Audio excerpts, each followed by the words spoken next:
ይስጥልን ውድና የተከበራችሁ ቤተሰብ ፈለጋ ዳጣ ቀጣይ ክፍል። ደረጀ ዳጣ እናቷን ማወቅ አለባት፣ ሰላም ሳትነግራት እኔ ራሴ እነግራታለሁ ብሎ ለናታን እያማከረ ነበር። ነገር ግን ብዙ ጊዜ እነግራታለሁ፣ እናትሽን አሳውቅሻለሁ እያለኝ ለዳጣም ሁሉ ጊዜ ይላታል። ነገር ግን ከድሮ በተለየ ዳጣ እናቷ እየናፈቀቻት ነው። የሆነ ነገር ባሏት ቁጥር በጣም ክፍት ይላታል፣ ይከፋታል።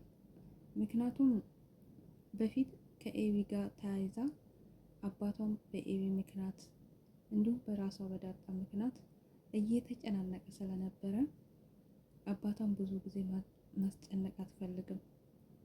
ጠብቀኝ፣ ነግርሻለሁ፣ አሁን አትጠይቀኝ፣ ምክንያቱም ስለ ማርታ ተጨንቃለሁ፣ ኤቢ በዚህ ጋር ታስጨንቀኛለች እያለ ደረጀ ሲጨነቅ የራሷን ጭንቀት የራሷን ሀሳብ እናቷን እያሰበች አባቷን እንዳይጨነቅባት ስለምፈልግ እናቴን አምጣልኝ፣ እናቴን አሳየኝ ብላ ጠይቃ አታውቅም።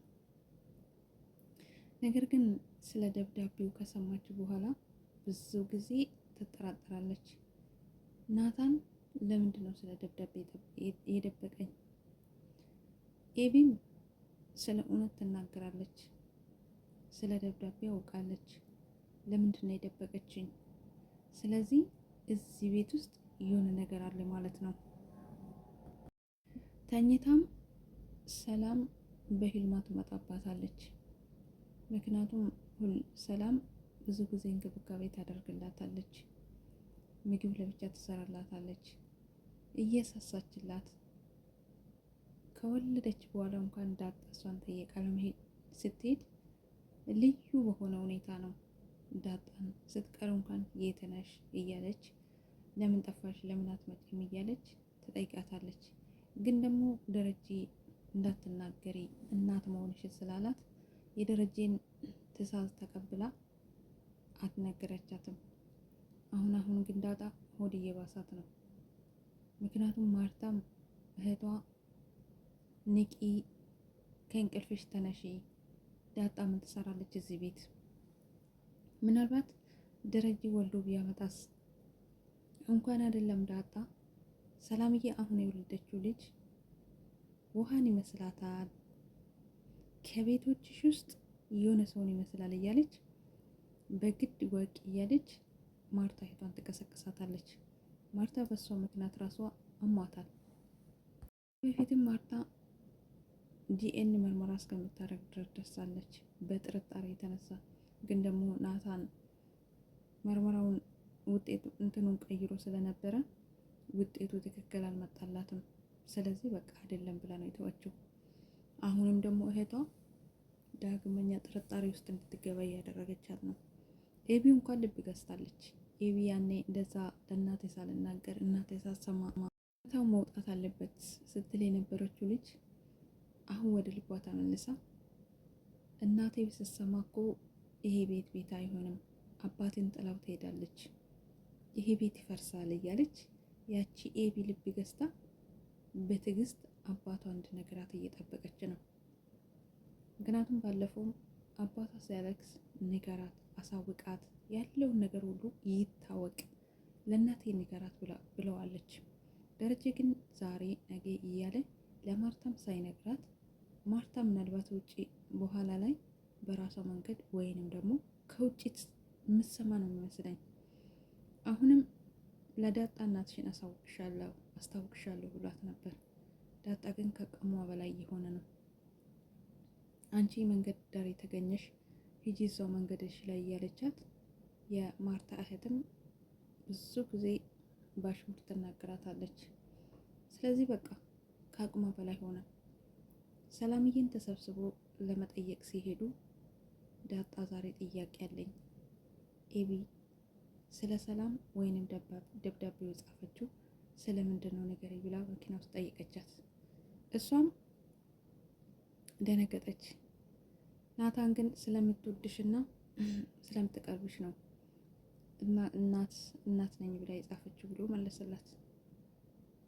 ኤቢም እንደዛው ለሚፈለግሽ ስትላት አይ ስለ እናቴ የሆነ የምታውቀው ነገር አለ። እዚህ ቤት እሷ 20 ዓመት ኖራለች። ስለዚህ የሆነ ነገር የተደበቀኝ ነገር አለ። ስለ እናቴ ማወቅ እፈልጋለሁ። ሰላም ስለ እናቴ ታውቃለች በማለት በጣም በንዴት ተናግራለች። ናታን ግን ታይ ስለዚህ አንሄድም ብለዋት አይ ውሃና ምጥል ጠይቋት ይሄዳሉ። ስለዚህ እንሄዳለን አለች ኤቢ። ቀጥ ብለው ሄደዋሉ። ታዲያ ዳጣም እንደ በፎከረችው ሰላምን ጥያቄ ያለኝ ብላታለች። ሰላምን ደንግጣለች። ሰላም ያው ታውቂ የለ እናቷ መሆኗ። እሷም አንቺ የምታውቂ ምስጢር አለ ስለ ደብዳቤው እንዲሁም ደግሞ 20 ዓመት ኖረሻል። ስለዚህ የሆነ ነገር አለ ስለ እናቴ የምታውቂ ነገር አለ ሰላም ብላ በስተመጨረሻ አንቺ እናቴ ነሽ እንዴ ብላ ለመጠየቅ የተነሳች ትመስላለች። ዳጣ እንደዛ ብላ ከጠየቀች የሰላምዬ መልስ ምን ይሁን? ሰላም ደንግጣለች። ምክንያቱም ኤቢ ዛጋለች። ኤቢ ሰላም እናቷ እንደሆነች አታውቅም። ዳጣ የደረጀ ልጅ መሆኗን እንጂ ሰላም የዳጣ እናት መሆኗን አታውቅም። ሁለት ሰዎች ይደነግጣሉ። ማንናማ? ዳጣና ኤቢ። ኤቢ ሰላም የዳጣ እናት መሆኗ፣ ዳጣም ደግሞ ሰላም የራሷ እናት መሆኗ። ኤቢ አባት እንዴት ከሰላም ወለደ በማለት እኔ እንጃ በጣም የምትደነግጥ ይመስለኛል። ምናልባት ሰላምዬ አይ አይደለም ብላ ልትዋሻት ትችላለች ብዬ አስባለሁ። ዳጣ ምናልባት እንግዲህ ምላሷ ላይ አንደበቷ ላይ የመጣ አንቺ እናቴ ነሽ እንዴ ብላ የምትጠይቃት ይመስለኛል። አልጠየቀቻትም። በእርግጥ ግን ደግሞ በሄልሜ እየመጣሽ እያስቸገርሽኝ ነው፣ ሁሌ ቀሚስሽ ውስጥ እየገባው ሁላ ነው ማድረው፣ ምንድን ነው ለምን ብላ ጠይቃታለች። ወይኔ ደረጀ ግን ናታን እንዳለው ሰላምዬን ከዚህ ከቤታቸው ውጭ ወይንም ደግሞ ወደ ቤታቸው ሳትመለስ የሆነ ቦታ ወስዶ ሰላምና ዳጣ እናትና ልጅ መሆናቸው ቢነግራቸው ምንም ችግር የለውም። እንደው ደረጃ ያካበደ የሰላምና የዳጣ አይካበድም ነበር። ዱሮ ነው ማስታወቅ ይችል ነበር። ምስጢር አድርጎ ይኖሩ ነበር ልጅና እናት። ለምን እንደተደበቀች ብቻ አልገባኝም። አሁን ጉዱ ማርታ አሁን የምትደነግጠው የደረጀ ልጅ መውለድ ሳይሆን ከሰላም መውለዱ ነው። ውድ ቤተሰቦች ቀጣይ ምን እንደሆነ አብረን እናያለን። መልካም ቆይታ